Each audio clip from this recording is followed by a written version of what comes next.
কথাগুলো শুনে যান, হয়তো আপনার জীবন পাল্টে যেতে পারে আমার এই কথাগুলো শুনলে। প্রিয় ভাই ও বোনেরা, অনুগ্রহ করে পেজটি ফলো করে দিবেন। প্রিয় অবিবাহিত ভাই ও বোনেরা, আসসালামু আলাইকুম।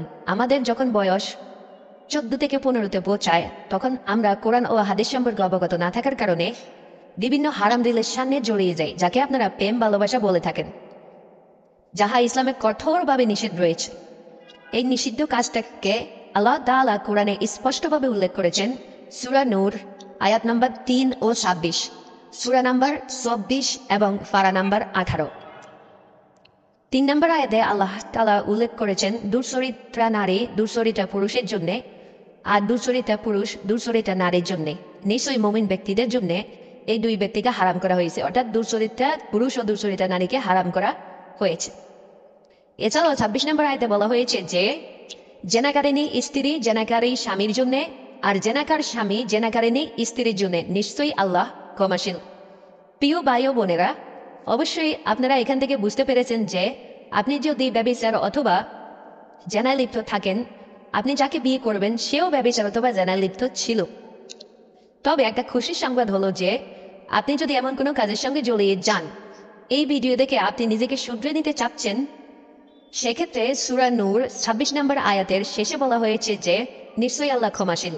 তার মানে হচ্ছে আপনি যদি না জেনে ভুল করে থাকেন, আল্লাহর কাছে ক্ষমা চাইলে আল্লাহ আপনাকে ক্ষমা করে দিবেন ইনশাআল্লাহ। প্রিয় ভাই ও বোনেরা, অবশ্যই আমরা এই ব্যভিচার অথবা জেনা থেকে নিজেকে শুধরে নিব, যেহেতু সূরা নূরের 30 নম্বর আয়াতে আল্লাহ তাআলা বলেন, মুমিন পুরুষকে বলো তারা তাদের দৃষ্টিকে সংযত রাখে এবং তাদের লজ্জাস্থানের হেফাজত করে, এটাই তাদের জন্য অধিক পবিত্র। নিশ্চয়ই তারা যা করে তা সম্পর্কে আল্লাহ সব সময় অবগত রয়েছে। এছাড়াও নারীদেরকে পর্দার কথা বলা হয়েছে 31 নম্বর আয়াতে।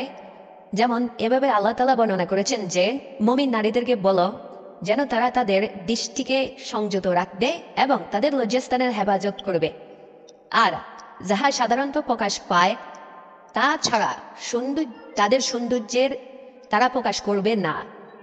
তারা যেন ওড়না বা চাদর দিয়ে নিজের বক্ষদেশকে ডেকে রাখে, আর তারা যেন তাদের স্বামী পিতা শ্বশুর নিজের ছেলে স্বামীর ছেলে ভাই ভাইয়ের ছেলে বোনের ছেলে আপন নারীগণ তাদের ডান হাত যার মালিক হয়েছে অধীনস্থ জনকামনা মুক্ত পুরুষ অথবা নারীদের গোপন অঙ্গ সম্পর্কে জ্ঞাত বালক ছাড়া কারো কাছে নিজেদের সৌন্দর্য প্রকাশ করবে না।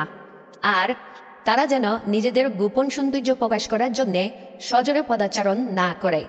হে মুমিনগণ, তোমরা সকলেই আল্লাহর নিকট তাওবা করো যাতে তোমরা সফলকাম হতে পারো।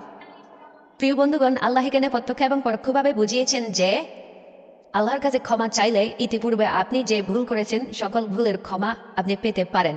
তাই আজ থেকে আসুন আমরা আল্লাহর কাছে ক্ষমা চেয়ে নিজেকে ব্যভিচার মুক্ত পবিত্র রাখি। আমিন। ভিডিওটি ভালো লাগলে অবশ্যই শেয়ার করে দিবেন এবং পেজটি ফলো করার অনুরোধ রইল। একটি লাইক ও একটি সুন্দর কমেন্টস করে আমাদের পক্ষে থাকুন। এই প্রত্যাশা রেখে শেষ করছি। আসসালামু আলাইকুম।